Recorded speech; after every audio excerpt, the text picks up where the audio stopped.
Eu tive um paciente que fez bariátrica, e aí depois que ele fez bariátrica, pela primeira vez ele conseguia ver os pés.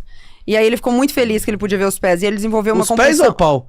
Os dois, eu imagino, né? Ele queria ver Só outra que, coisa, né? como não tinha o que ele comprar pro pau, tinha que comprar pro pé, ele desenvolveu uma compulsão por compra de sapato. E aí ele passou a comprar sapato loucamente. Porque, pasme, o problema dele ser gordo não era o tamanho do estômago dele, era a cabeça dele. Como o tamanho do estômago ficou menor, ele só jogou essa compulsão para um outro lugar. E isso é o que normalmente acontece.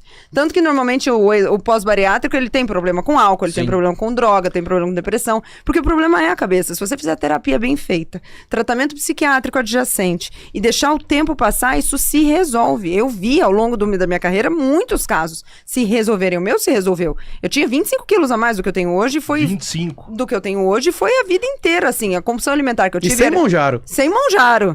A compulsão alimentar que eu tive era de verdade. Eu batia no liquidificador o que não era comer. Comida que não combinava para poder tomar assim. Porque como fui pobre a vida inteira, passei fome a vida inteira, aprendi a comer tudo que tinha pela frente. Eu comia escondido, comia comida do lixo.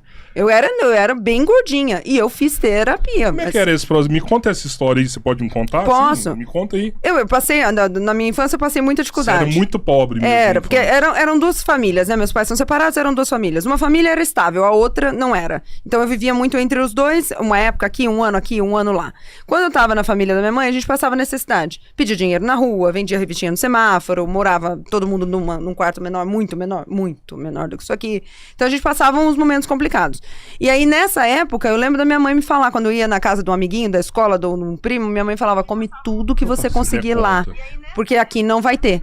Então aí quando eu ia, eu tinha isso, o modo come tudo que puder. Então às vezes eu comia, vomitava, voltava, comia. Você foi condicionada a comer eu tudo. aprendi, quase como se fosse hipnoterapia. Eu aprendi, a hora que tiver comida, come tudo que tiver pela frente. E assim foi. Então depois eu trabalhei em lugar, eu até contei isso num podcast que eu fui na semana passada, eu trabalhava em lugar que vendia comida e eu roubava comida.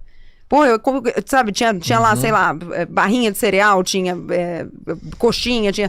Quando eu trabalhei em festa infantil, trabalhei em buffet de festa infantil, o que eu roubava de comida pra comer, o que eu roubava dentro dos armários, assim, pra conseguir comer... A hora que ia embora, da cabeça, tudo que podia, comia tudo lá, não sentia, não é prazeroso. Então não é aquela coisa que a galera fala, eu tenho compulsão, eu como muito chocolate, ou eu como sorvete, como macarrão. Na compulsão, se tiver pepino, você vai comer pepino até sair pelo nariz.